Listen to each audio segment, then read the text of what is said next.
Hey, I'm Claire, And I'm Janice.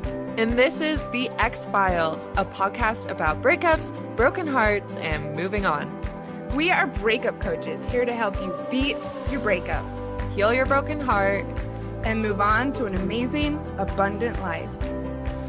All right, everyone, welcome to this week's episode. We just want to start it off with a trigger warning for domestic violence, gun violence, and stalking behavior. So, yeah, just want to give you a heads up. If those things are not on the table for you, maybe skip this episode. So, We'll be back with some more content next week, and we've got lots of other content that you can listen to. But yes, if those are going to trigger you, this is not the episode for you.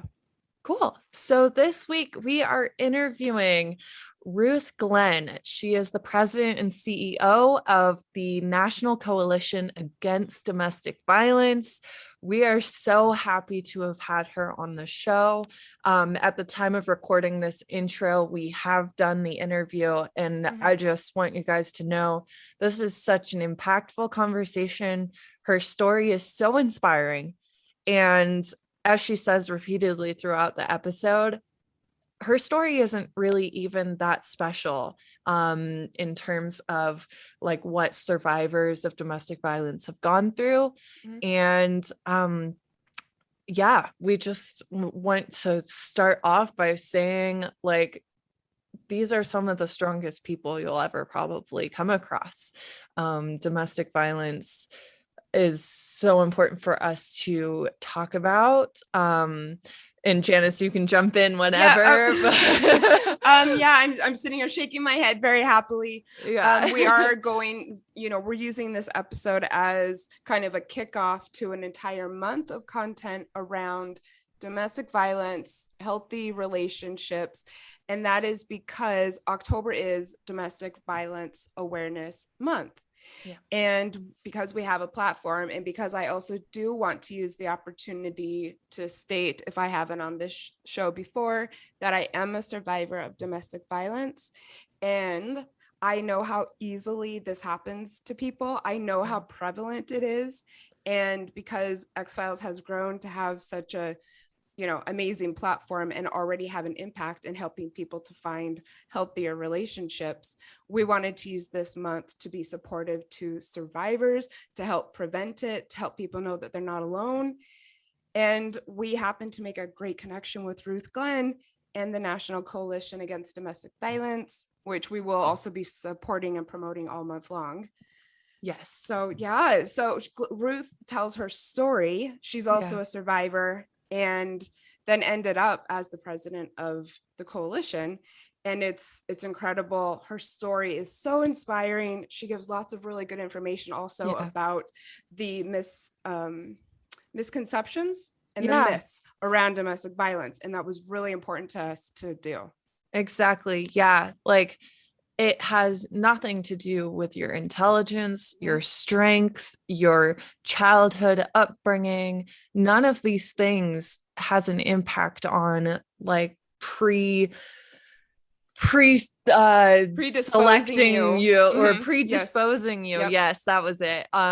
For ending up in an abusive relationship. This can happen to anyone. Right. And especially if you like see yourself as very like strong and intelligent and loving and caring, you can still end up in a really dangerous situation. So and I mean, I know for me, I thought that it was my strength and my and my ability to love and be there for someone else that kept me in it for so long.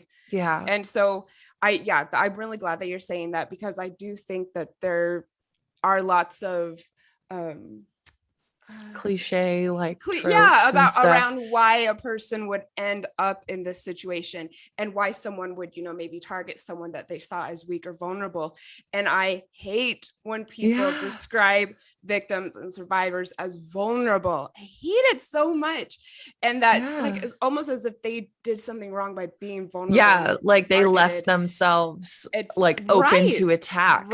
Exactly. And it's not true at all. I know that we probably have people listening who are struggling with kind of navigating a relationship that they don't think is the healthiest. And I'm so honored to be a part of this month. I'm so thrilled that you were excited to do it too, Claire. Yes. I'm really thrilled about the connection that we made with Coalition and Ruth, and yeah. Oh, man. And, being part of the solution this month. Exactly. Yeah.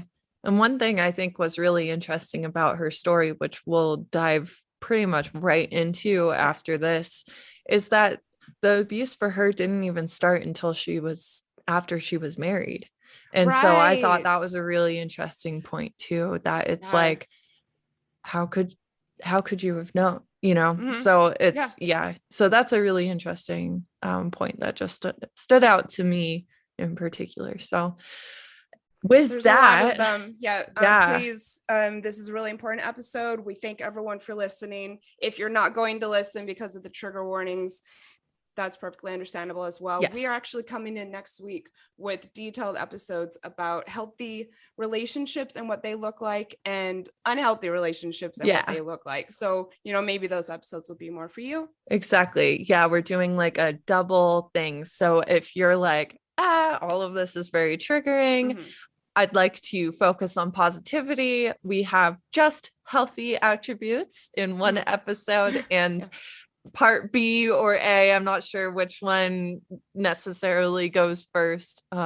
We have kind of red flags, unhealthy attributes as well. So yeah, we're trying to make this accessible to everyone depending on your level of resourcedness and comfort. Comfort. And with that, let's go ahead and meet Ruth. Welcome to X-Files, Ruth. We have been looking forward to this. It's so important to us that we, do something really, really good with X-Files and with this space. We're honored that you're a part of it, and honored that you are willing to share your story, not just with X-Files listeners, but the world. Yeah. So, welcome. Thank you so much, Janice. Very much. It's very nice to meet you and Clara. So it's nice to meet you as well. And it's really lovely that we're all ending up living in the same space. Yes. And dedicated to the same mission of healthy relationships. Absolutely. My gosh. Well, we have a lot to go over. I guess we might as well go ahead and dive into it. You came to this work because of wanting to use your story to help victims, survivors, and advocates. So we'd love to just kick things off with hearing a bit about what that story is and how this ended up being such a passion of yours. Yeah. Oh, you're right. I've came to this as a survivor and having been victimized for many, many years. And 25 years ago, I just thought, there has to be a reason why I survived, and what can I do about that? And I want to be clear, I'm not alone. I just happen to have finally, in the past few years, a platform that I can really speak for not only myself, but others who have been hurt by those that claim to care about them. So if you'll indulge me for a few minutes, I'll just kind of start from here and work backwards. Please do. Yeah. So I came to the National Coalition Against Domestic Violence, NCADV, 7 years ago. And I came after retiring from 28 years of work with the state of Colorado. I decided that in my job at the state of Colorado, even though the last 10 of those 28 years I was working in the domestic violence program for the state of Colorado, I still didn't feel like I was being able to advocate. It's more of, as you can imagine, as in any kind of government system, it's just a bit more bureaucratic and doesn't allow for the space for activism or advocacy or any of those kinds of things. Yeah, I do know. So I decided that I was going to retire, and it just so happened I was calling my grandchild for the second time in 2 days. A thing popped up on an email popped up and said, we'd like to announce the resignation of the executive director of the NCADV. And I thought, Oh my I'll God. just go, I know, I'll go in for 3 months and do some work with them and then figure out the rest of my life. And here I am 7 years later. But I bring that up because the reason why I'm still here 7 years later is I have found a place to advocate and be an advocate. Mhm. Whereas I hadn't found that before, not in the way I wanted to. I wanted to be able to influence policy, and I wanted to be able to speak nationally and even globally for other survivors. Mhm. And what brought me to Colorado was well over 40 years ago when I was married at the time. I got married to my then husband, and I was 19, and I knew that he was going to fix it all, and very, very charming, charismatic, all of those things. And within 2 weeks after we were married, I had been pretty badly beaten, and the neighbors downstairs from our apartment came up and got me and said, they gave him the what for having done that. And I'm not sure why, but nobody called the police, including myself. And I will tell you that I remained married for the next 13 years. And that certainly wasn't the only event of domestic violence. And by domestic violence, just to be clear, it's not always physical, because there were certainly many different types of violence in the relationship I had with him. And by that, I mean him perpetrating violence on me. I want to be very clear too that there is no such thing as a domestic abuse relationship or relationship abuse, or it's very rare that there's mutual abuse. Right. To be very clear, there's usually a perpetrator or an abuser and a victim survivor. So over those 13 years, I had endured physical abuse, financial abuse, many, many different control tactics, and we can talk about control tactics later. But when people were curious about what had happened to me, I said, it's not a clear path. It's not. There were many times that we got along really well. And I did not stop loving him because he was abusive. I wanted him to stop being abusive. And so for those 13 years, I just held on to hope that whatever it was that I was doing wrong, because I was certain I was doing something wrong for a very long time, and whatever it was that he needed would all get fixed and he would stop being abusive. I've had firearms held to my head. I've been strangled. He used to call that choke out. He would choke me out. And I was raising my son that we had together at the same time. So speaking specifically to those in your audience who may have children and experiencing domestic violence, and or so that you all understand, I carried around a lot of guilt for many years for having trying to raise my son and what was happening to me. And then it began to happen to him. But I do recognize now that I was the safest parent for him, and I was doing all that I could to make sure he was safe. When it became unsafe for him is when I determined that I should leave. In conjunction with another event that happened, which was we also happened to work at the same place, which was very fascinating. Right. Oh my gosh. Yeah. And so there came a point where my supervisor had called me into her office because I had been missing days of work again. And this particular time, he was keeping me awake a couple of nights, just haranguing and, kind of being, there was some physical abuse. And, the point is, it doesn't matter what kind of abuse it was abusive. It kept me from moving about my world normally and healthfully, right? From a healthy perspective. And she said to me, I know what's going on for you. And I said, what? She said, I think there's violence in the home. And I don't think you have to guess that I said, I have no idea what you're talking about. It was partly my denial, but it was also partly that I did not understand what domestic violence was. I was beginning to become very aware that what was happening wasn't right. I just couldn't remember. I'm still going back to the hope and sort of like the denial of this can't be happening to me. It's not, it's not happening to me. And, as much as we'd all like to deny it, particularly for those of us who are feminists, there is a part of you that says, not me.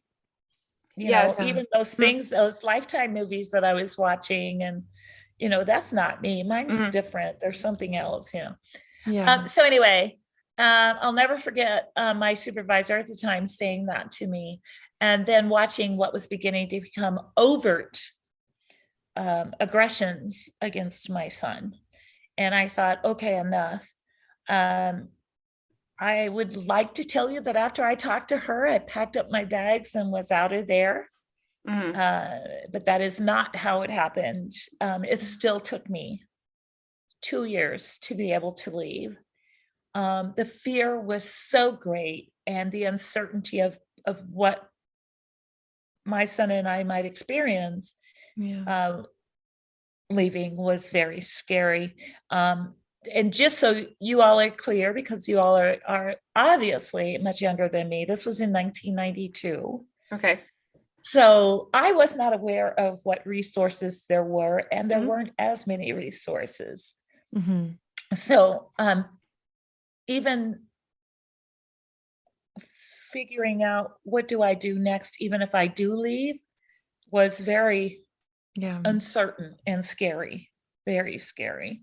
There's an old saying, sometimes it's better the devil you know than the devil you don't. Yes, I can relate to that a lot, actually. Especially after 13 years together. Yes. That would be scary for most women leaving any marriage. Right. And I would like to say that it's scary for any domestic violence victim to leave any person that is hurting them. Because it can be 13 years of marriage, it could be dating, it could be anything.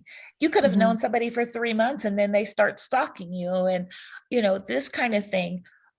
It's a very difficult, because one of the things that happens, just as a side note to all of this, before I finish my story, it is the control mechanisms begin to chip away at your rationality. Now I want to be very clear, that doesn't mean you're irrational. I don't want to ever give that impression, but you begin to question things because that is what they've done to you. Everything is not quite even or on kilter or that kind of thing. So when I had to think of, when I made up my mind I was going to leave, it still took me 2 years to make that happen. 2 years. I hid money under the waterbed mattress. Yes, I grew up in the area of waterbed mattresses. I hid keys. I began to take single checks. I had a very good job, a decent job where I could sneak away money. Not a whole lot, but I could sneak away money. And I decided that when I left, I was going to cut every tie except for the son tie, the tie between me and my son. So make a long story short, one day my son walked in from school. He was 13 years old. I said, honey, I want to leave your dad and I would love it if you go with me. What would you like to do? He said, Mom, of course I want to go with you. Now, before that, my husband had also, probably a month before, I think it was the real jump, the real leap. About a month before, he had held a firearm to my son's head. Oh my God. And said, well, he had held it to my son's head first, and then he held it to my head and said, if you ever do that again, I will kill your mother. And that was the last time that I just said enough. I just can't. It's one, and survivors also justify in our minds why we're putting up with this stuff. I love him. He'll change. I don't know what to do from the, yes. He'll, and if he ever, I'm an adult, so I can take it. And if he ever does it to my children or my child, then, it's all over. That's how we worked through our minds. So we left. I was gone 6 months, and he came and kidnapped me from my apartment with my son, knowing that he held me for 4.5 hours at gunpoint and asked me to kill him, or he was going to kill me. Now, in those 6 months, the harassment and stalking was just constant. I never knew when he was going to be behind my car. I never knew when he was going to be outside the fence, all of those kinds of things. I would get cards in the mail telling me I love you. He would call me and tell me what a bitch I was. So, it was flip-flopping, all over the place. So those first 6 months were horrendous. After he kidnapped me, of course, he lost his job because we were still working at the same place. Oh my God. You had to see him every day. Oh my God. So that's how he kept finding you? Yep. To some degree. It's more complicated than that, but I also decided to stay as close to my son's school as possible because I was thinking, once he settles down, then there can be, I don't want to disrupt my son too much more. Looking back on it, I don't blame myself, but it probably would have been a better idea to go somewhere else. So we stayed in Denver and did the best we could. So anyway, after the kidnapping, the job finally did fire him, and I knew that there was going to be a huge escalation, which there was. Huge. That's when he began to do the real threats. I mean, there were real threats before these were frightening. And so one particular time I told him to pretty much, I won't use the words that I used, but I pretty much told him to leave me alone. And I do remember saying very clearly, I left because you were controlling me and you're still doing that. And I didn't even know, about the dynamics of domestic violence at the time. All I knew is here I am. I feel like I'm a smart person and I feel like this and I feel like that. And these are the reasons I left. And here you are still doing this. So that evening I looked in my rearview mirror and he was following me. He followed me for about 1.5 miles, forcing me to pull over. I had to pull over for a whole lot of reasons. One, my car wouldn't have outran his. Secondly, we're on a major road and I was fearful that he was going to hurt somebody else or run into somebody else. Or, and those aren't, just not justification for me pulling over, because I would dare anybody else to think about how they would do it differently. And it may not be that answer, but there might be other things that you can do. I didn't feel like I had no choice but to pull over for many, many reasons. He backed his car up against mine in this parking lot area type deal, got out, and I honestly thought he was going to just beat me up. And I was sort of prepared for that. It's kind of like, if this gets us through this latest whatever, let's go for it. Just let it happen. Just let it happen. Yeah. There's nobody around. Yeah, nobody around. They can't hear me. So what am I going to do? he went back to his car after cursing at me for a while. And as I looked down to back up, I happened to look back up, and he was in front of me with a firearm, and shot me twice, and pretty much walked back to his car. And I thought, oh my God, he really did it. I mean, because, Wow. you know, even after 13 years, there was still something about the fact that he wouldn't do that. He had threatened it, our whole marriage. But there's still a part of you as a loving person, as a human being, as so many things, that there's still a part of you that thinks, you know, he wouldn't do that. Yeah. But he did. So I fell out of my car, and as I fell out of my car, I was thinking, oh my God, he's going to come back and shoot me again, or he's going to come back and run me over, because he had to make a U-turn.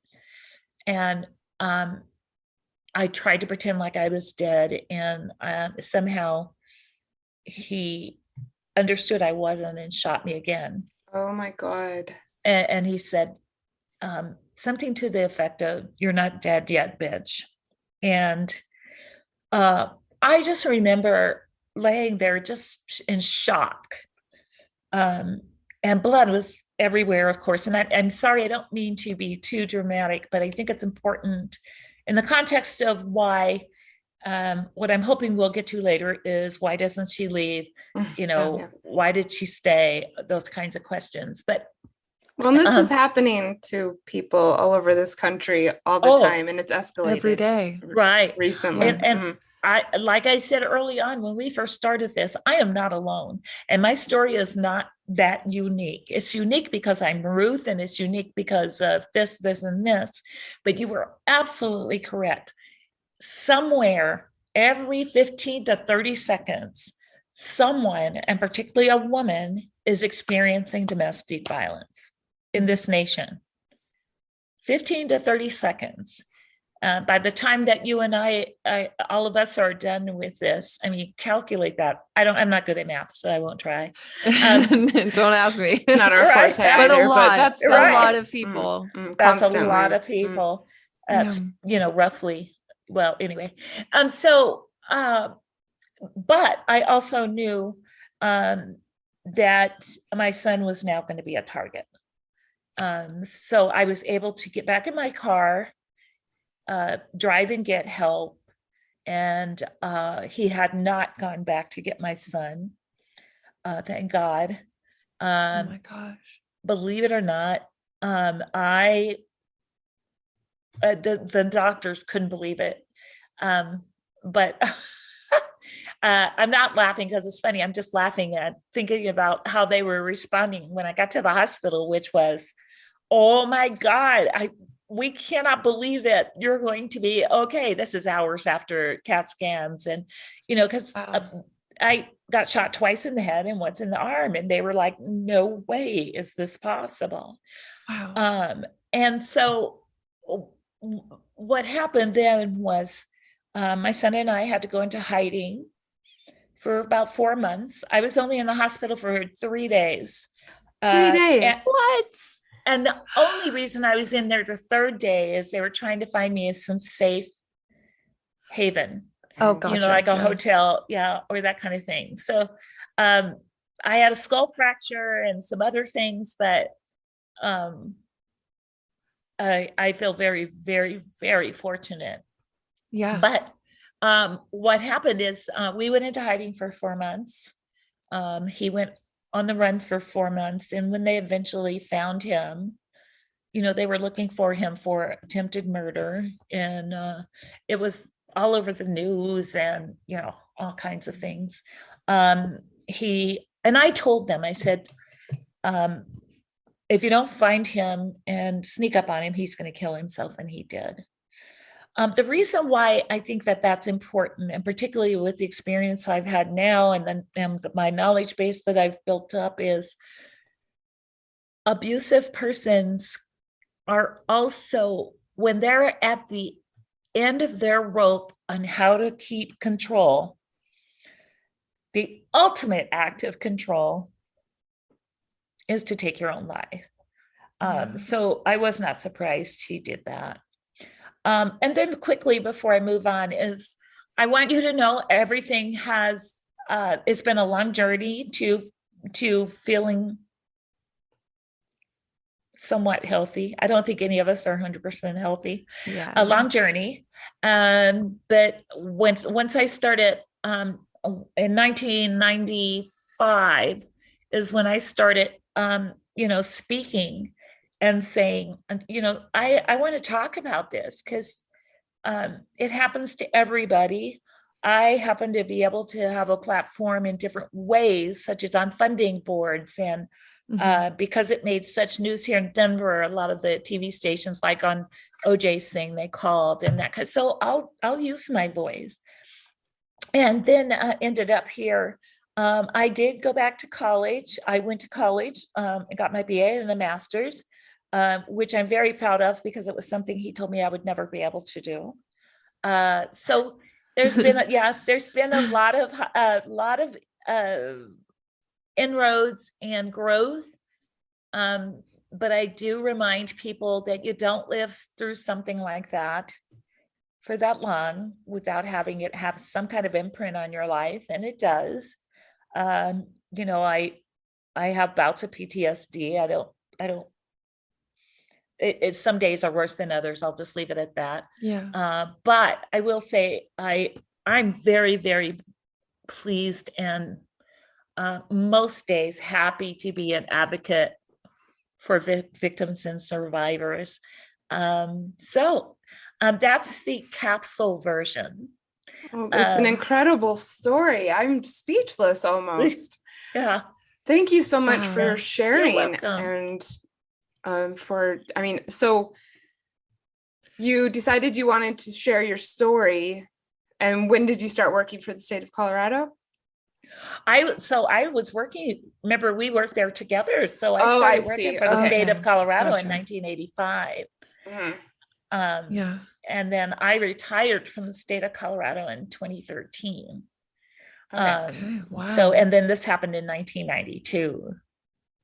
Yeah. So the state of Colorado did really good about keeping me with a job because, as you can imagine, I couldn't work at location or in,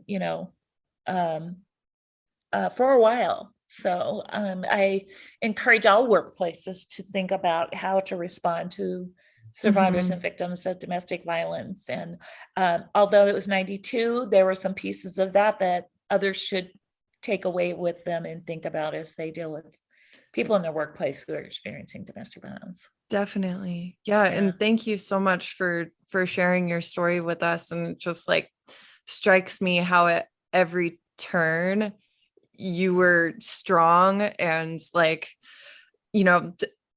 think so often with these situations, someone can just assume we'll talk about why people stay coming up here, but it has nothing to do with your intelligence or self-sufficiency or strength or fortitude. That's or how much, anything about you. So I just thank you so much for sharing that because I think it's in the details that people gain a lot of empathy who maybe haven't ever experienced anything like this or even close to it. So thank you. Well, thank you. Yeah. And just as a note to that, I tell people all the time that survivors are the strongest people I know. From the outside, they look weak because they're putting up with it. From the inside, it is taking every bit of energy, persistence, perseverance, courage to deal with this. And I just think that they are the most remarkable people. Totally agree. Agree. So we know, we mentioned earlier that people are experiencing domestic violence every minute across the United States and the world. And if there's someone listening who believes maybe they're in an abusive relationship, but they're not really sure, you mentioned in your story, sleep deprivation. And so maybe if you could speak on some of the things that aren't physical, Sure. that can be like labeled as domestic violence, and maybe help someone who's listening who's not sure be like, understand that what they're going through does count. Absolutely. Yeah. So I refer to those as power and control tactics. And what they do is they chip away at your independence. They chip away at your being, particularly as a woman, for instance, and how you feel about your body, how you feel about how you move in the world. So they can be things such as financial abuse, which is making sure that you don't see your paycheck, making sure you have nothing to do with the bills, making sure that the money is controlled by them. It can be emotional abuse, which is constant put downs. You'll never be good enough. You'll never be pretty enough. Who else is going to want you?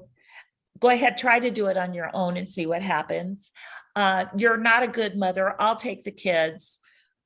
What court do you think is going to believe you about anything? Call the police. They won't believe you because you're an hysterical crying mess. Sexual abuse is very prevalent in domestic violence abuse cases. I was part of what we called the Survivors Task Force here in Colorado years and years ago. And we actually had our own little retreat, so to speak. And there were about 6 of us in the room, and only one of those survivors did not mention sexual abuse. And that doesn't mean a thing to me other than giving you an example of how sexual violence is used, marital rape, date rape, all of those things when we're talking about domestic violence. We're also talking about isolation. It comes more about power. Isolation, not allowing you to call your parents, not allowing you to be a part of your family. And in fact, maybe even isolating you from their family. Also, making sure that they have control over when you come and go. Why did it take you 15 more minutes to go to the grocery store? Oh, I'm monitoring the mileage. You've gone 10 miles more than you needed to. Who was that you were talking to at work? I was in the parking lot and I saw you. Stalking, even if you're living together, they may still stalk you. We're hearing more and more about GPSs being put on cars and on phones and that kind of thing. So there's a whole range of things. If you're feeling something, is that domestic violence? How do I know I'm experiencing domestic violence? And what I would say is that if you're feeling like you have no control over your life, and I don't mean how some of us get, we have a lot of chaos coming at us and we're trying to figure out life in general and that kind of thing. But if you feel like someone else is controlling your life, and you no longer have the control that you either used to have or even that you'd like to have, if you are feeling as though there's something unnatural, not normal, I wouldn't say unnatural, not normal, whatever that normal is for you, because we all have a different normal, you may be experiencing domestic violence. And my advice is to seek out someone to talk to about that, so that you can process it if you're ready, but that you can process it. Because the other thing is, I also call abusive persons crazy makers. Yeah, for sure. Because they will have you thinking there's something wrong with you and you're crazy. Yeah. But when you're able to put it out there and talk to somebody else about it or journal about it, careful of journals because they can be used against you, which happened to me.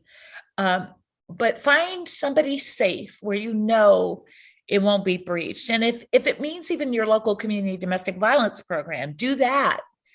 But it is really helpful to talk through it with someone, so that you're not so you can be outside of the crazy making and the control while you're processing that. Yeah, getting a third party's opinion on the situation, I think, is excellent advice, because you're questioning yourself so much by the time you get to this point. I think that's wonderful. So then once you do that, and let's say you did arrive at the decision to attempt to leave, to end the relationship, quote, leave, walk away, what would you think would be a few fundamental things for someone to either do or put in place, or steps to take to get out and stay out? I think that's a great question. So I hope you don't mind, but I'm going to correct what you just said a little tiny, reframe it. Go for it. Help them to think about what they would need to leave, and then maybe not stay out. I thought that's what you were going to correct. Yeah. So we have to give, survivors are controlled by somebody already. So I try to remind all of us that are helping, let's give them options so that they get to control it. And if they decide to leave, they decide to leave. And if they don't, they don't. But we make sure that as their friend, as their family, as their coworker, as their professor, whatever it might be, that when and if they're ready to talk to us about it, we have resources at our disposal. And because if we have circles of friends, I guarantee you that all of us have an idea about somebody who's not being treated well or is experiencing some unhealthy stuff in their relationship. So, being a good bystander and making sure that you have stuff is resources is a technical term. You have things and resources available that you could share with that person, even if it's the hotline. That's all. Say, when you're ready, I will sit here in my home with you using my cell phone so you can call the hotline. Yeah. I mean, it could be that simple or far more complicated. But what I would say to anyone listening who was at the crux of trying to figure out what they do to be safe, if that's what they're choosing to do, is develop a safety plan. I would advise not writing it down. I would say that we are our own safety plan builders. I didn't know I was doing a safety plan. I hid money, I did this and I did that. But in the end, it probably helped me a lot for the amount of time I was safe. I always think about the worst case scenario. Well, what if this happens? What if that happens? But also think about the good case scenario. What if that other thing doesn't happen at all? But first and foremost, I always suggest that victims and survivors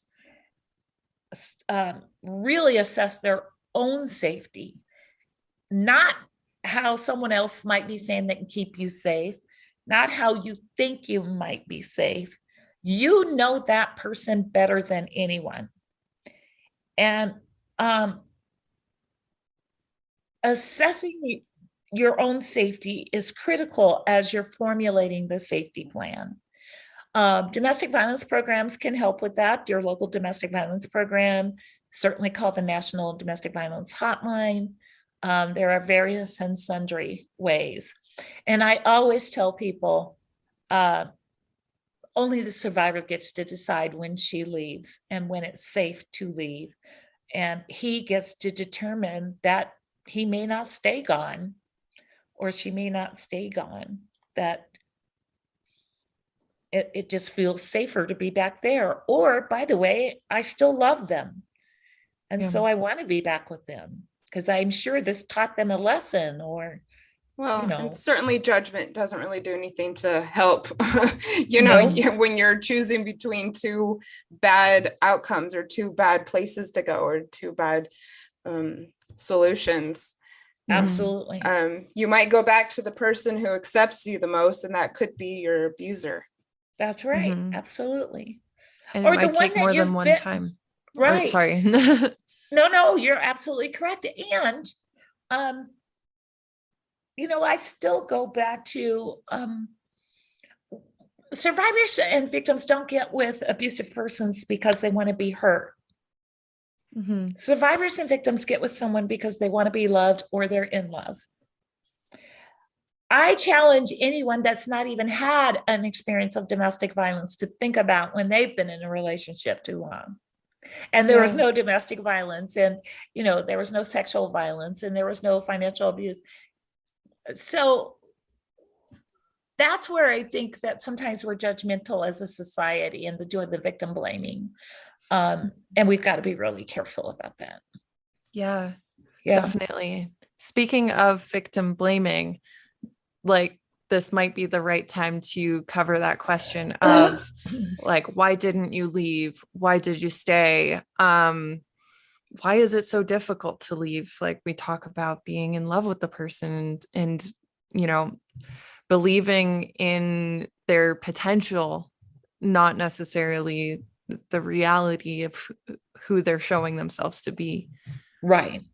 The reasons why did I stay, or why doesn't she leave or he leave, or are various and varied and sundry. Mm-hmm. You're right. Love, hope. Yeah. It could be finances. That person's the breadwinner, and what am I going to do? Oh my God, I have 4 kids. What am I going to do? A school change. We don't have our own money. Even the money I make, even though I may have a job, if I've got 2 children, how am I going to take care of 2 children by myself? Well, I can't run far enough because they know where I work. And we know that once they begin to lose control, they start following around in places that are customary and habitual. They may have helped break off relationships with families. Remember that isolation? Yeah. And friends too. Lots of people crash with their friends, but domestic violence can just completely obliterate friendships. That's right. Mm-hmm. I lost many friends in the early part of our marriage. Yeah, I bet you did. Many friends. And it wasn't that they weren't empathetic. They just didn't get it. They're like, you're smart. You're right. What the heck are you doing? Yeah. And I can't watch you be hurt anymore. Or, the occasional, what have you done? Or, all of those kinds of things. Yes, you should have known better. Mm-hmm. Exactly. You knew what you were getting yourself into. Is something I heard. Mm. Exactly. Oh my gosh. So you could be talking about finances. You could be talking about location. You could be talking lack of access to family or friends because something severed those relationships, usually the isolation that's occurred. You could be talking about, safety is huge. I'm a perfect example of thinking I did all the right things to keep me and my son safe. And nope, I did everything right. And by right, I mean what everyone thinks you should do. I left, I made sure I was on my own. I made sure that I had my own apartment, my own lights, and I was making enough money. I kept my job to make sure that I could take care of myself and my son, so I wouldn't have to ask him. And the list goes on and on and on. And if we don't use anything else as an example about, well, why didn't she leave? And we ask that way, then we're missing it. Instead of saying, what can I do to help you plan for safety when you're ready? Yeah. Great. I think a lot of people who can ask these questions, who are able to ask these questions, might not realize how daunting it can be to completely start your life over. Yeah. And a relationship provides structure that a lot of people get used to. And starting from scratch is scary and complicated. And don't judge until you've been there. Fear of retribution as well. Yes. Like that, so many things, it'll get so much worse if I try to leave, Exactly. There's I don't know whether you'd be open to talking about this. It's not on our list of questions, but there is that what's turning into an abuse case. It was like the missing persons case of Gabby Petito. Like I obviously want to be like really respectful of her memory and like her family and friends who are grieving. But there are various aspects in that just highlight so much, like the isolation and the control of her phone and just all of these kind of warning signs. And I don't know if you have any insight that you'd like to share on that, or like how these can be like something to learn from for others possibly. Yeah. I too have such reverence for her and her family. I feel very strongly that Gabby has left us the gift of talking about this. And I really wish it were different, but it's not. So you are absolutely correct, though.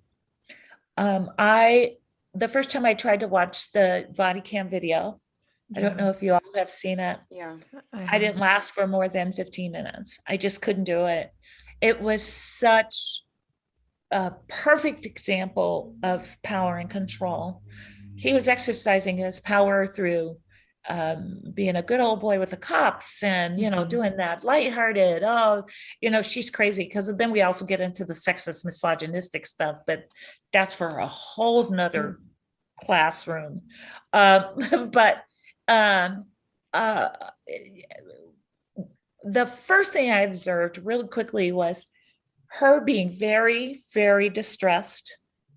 And if you all remember, she was really blaming herself. Yeah. She was deflecting off of him.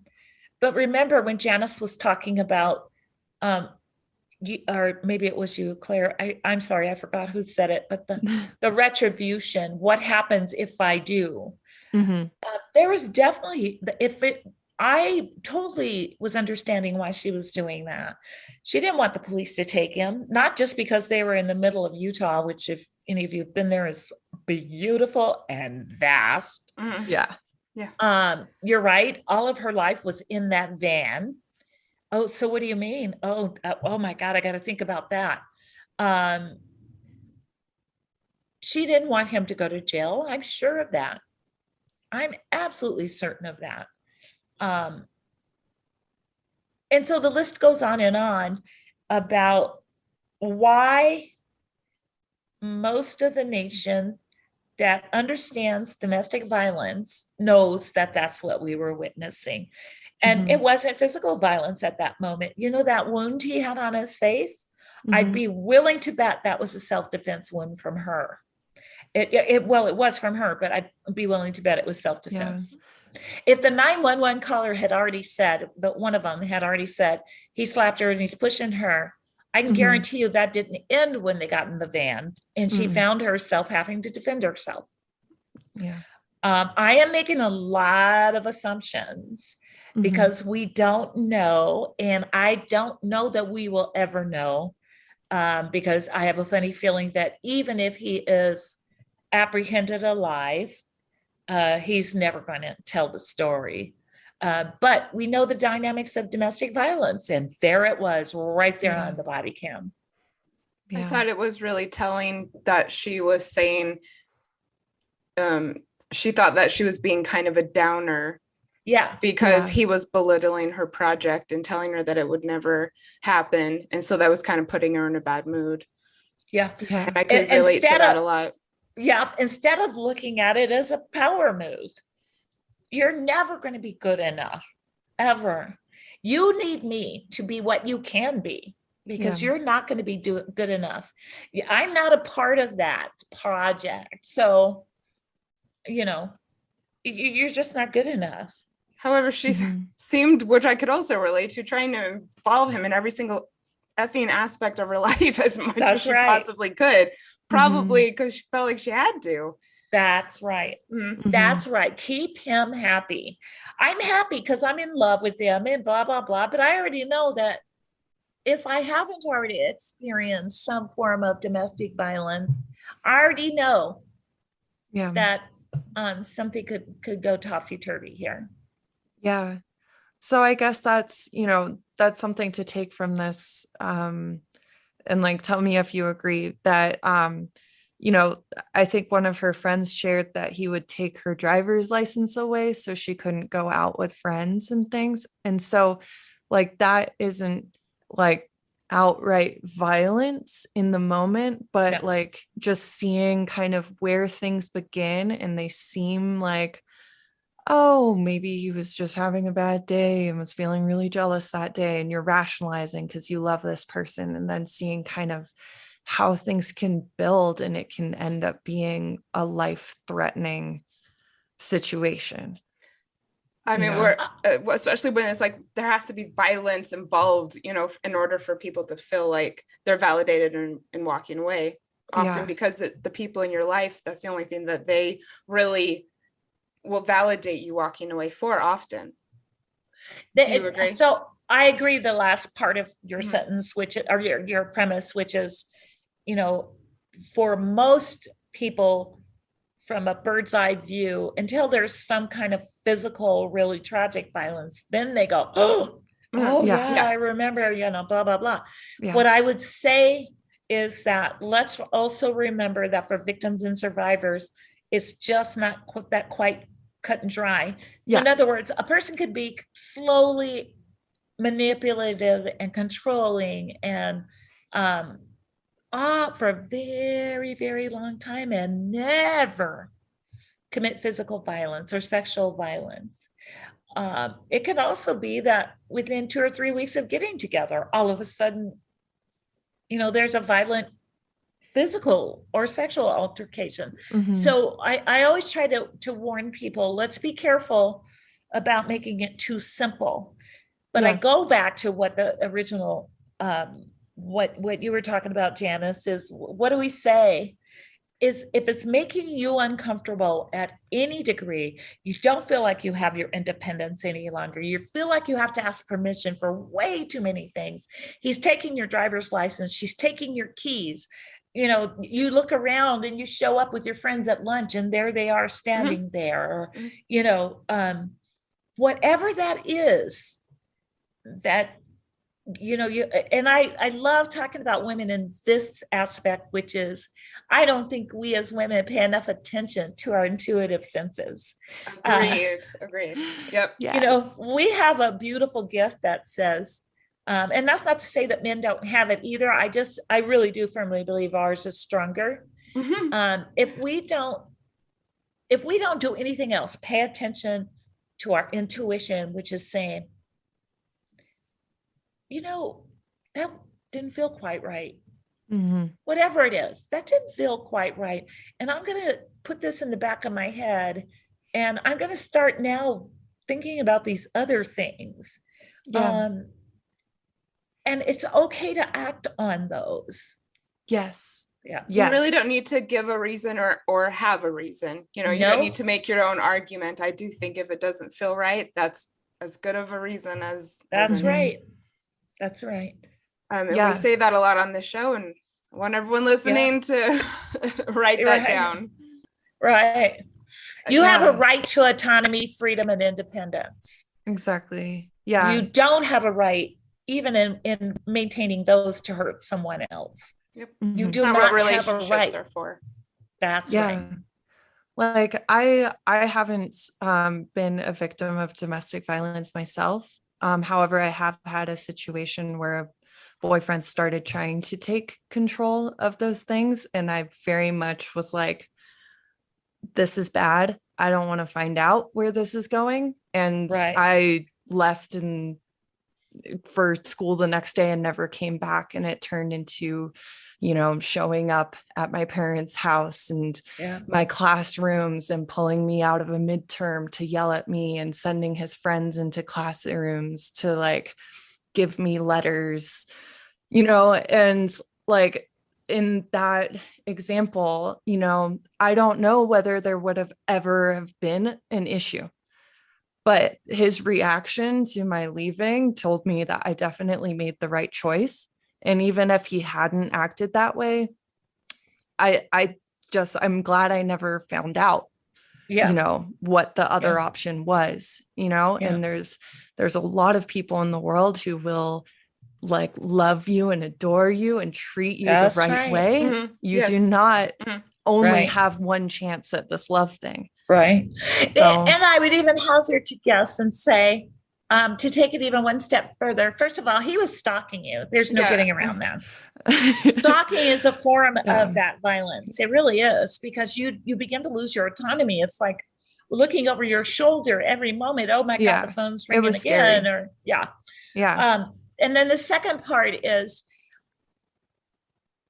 there may not even come someone into your life whom you fall in love with and you have a healthy relationship with.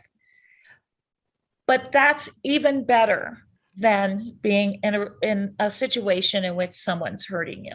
Well, I always say you've got yourself, baby. That's right. I mean, I'm my best friend and my best partner. That's right. I think I'm a pretty good date to myself. That's right.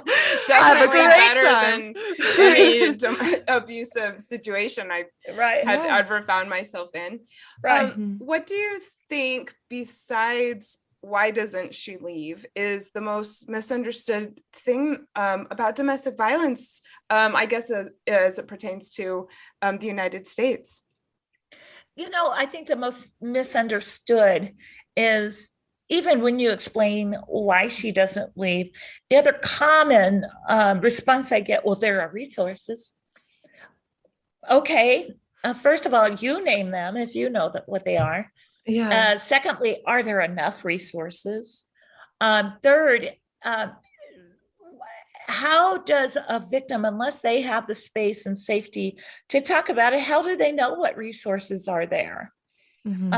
So until we make it a national conversation constantly, they will continue to ask why she doesn't leave. There will continue to be a misconception. Here's the other piece that I got to tell you, just makes me a little bit crazy, is there is also assumption that domestic violence victims and survivors don't need help because they're adults and they've made this choice, and yada, yada, yada. And I would say, I'm sorry, I had it happen to me. Like, I was actually so like, you can't even ask us for help because you knew completely what you're getting into. No. Oh my God. No. And let's say that you even hung in there to say it's got to get better and blah, blah, blah. There is still, we talked about the why doesn't she leave or he leave, all those myriad of issues, finances, blah, blah, job, kids, all of that.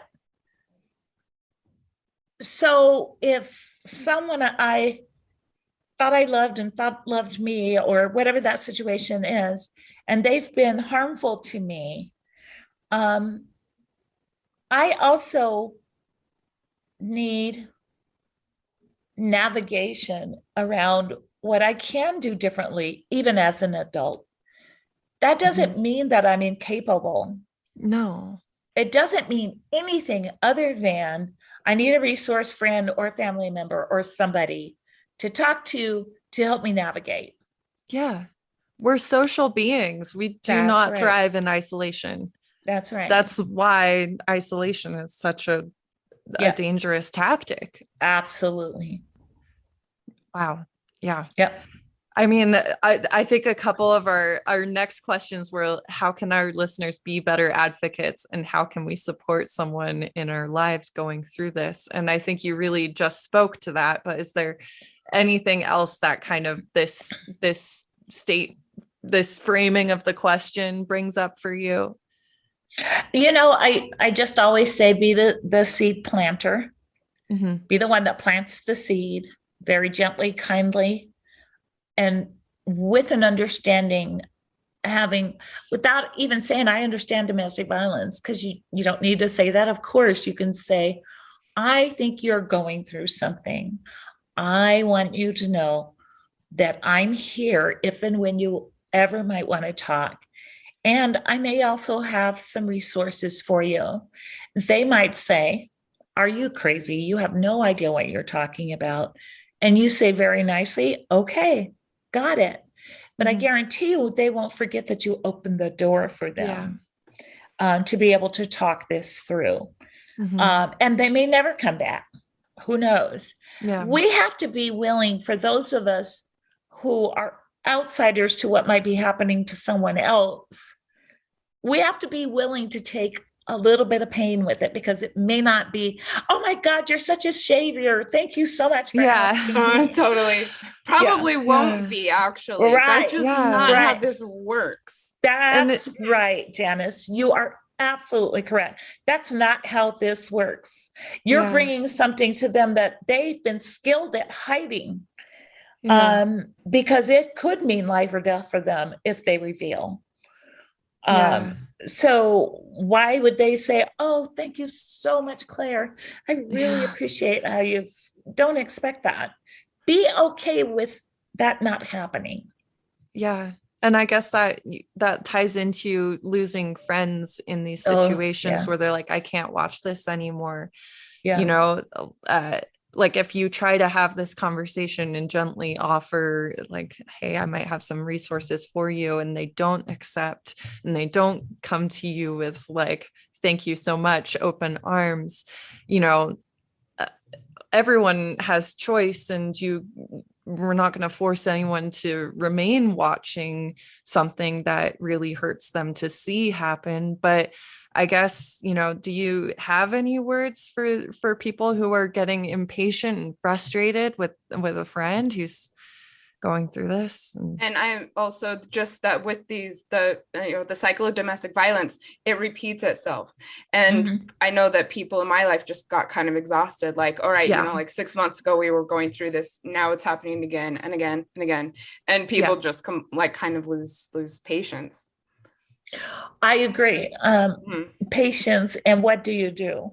They do lose patience. And I would like to advocate to please not lose patience. You do not have to invest in someone being hurt or violated or violence committed against them. You can continue to say, when you're ready, I'm here. You don't have to get caught up in a whole lot of stuff other than listening 1 or 2 times or however many times it is that somebody needs to talk to you about it. You know, there's only one person to blame for what's going on. Yes. And that's the person, that's the abusive person. Yeah. We don't do enough in this society to hold that person accountable. We want to hold alcohol accountable. We want to hold drugs accountable. We want to hold the workplace accountable. We want to hold their parents accountable. We want to, no. Being abusive to somebody that you claim to care about is a choice. You made that choice. The other party did not make that choice. Yeah. Even in these events of what they're terming mutual combat, oh, please. What? Someone is the aggressor. Yeah. Now, it may not be the person we'd like to think is the aggressor, or it may not be the person that we'd like to think are your stereotypical view, but somebody is the aggressor. Yeah. Until we hold that person accountable, let's not blame victims. And I would even suggest that outside of the cycle of domestic violence is domestic violence as perpetrated by somebody else on someone else is not predictable to the victim, is not predictable to our family and friends. The only one who gets to predict it is the abusive party. So yes, I went back because they said they were going to change. I have hope they'll change. I mean, the list goes on and on. Or, I was really afraid for my life, so I went back. You won't understand that. I could try to make you understand it, but I hope that you're there the next time, if there is a next time, because usually when we go back, we're hoping to goodness there's not a next time. Yeah. I hope that answered your question, Janice. Definitely. Yes, Or thank you so Claire. much. Yeah, I was going to say Claire, but Right. It's okay. We're like coming at you from all Right, angles. right. Not a problem. This has just been like invaluable. Yeah. Thank you so much. I can't wait to get this out there. And what I really love is that the National Coalition Against Domestic Violence is working to keep this in our conversations in this country, to open up the dialogue, to continue to advocate for legislation that supports survivors and protects victims. We are really looking forward to letting people know about the coalition and possibly becoming a member, learning more about your work. Absolutely. So what can you tell us about the core tenets of the agency and also what it means to become a member? Okay. The National Coalition Against Domestic, this is where I get to give you my elevator speech. The National Coalition Against Domestic Violence is 43 years old, as of this week, by the way. And we're the oldest organization on the national landscape doing this work. We started as a grassroots movement 43 years ago, and we like to the best of our ability in this new world with technology and such, we still operate from a grassroots philosophy, which is we believe in carrying survivors' voices. We believe in making sure that victims are treated respectfully and they get what they deserve to be safe and all of those things.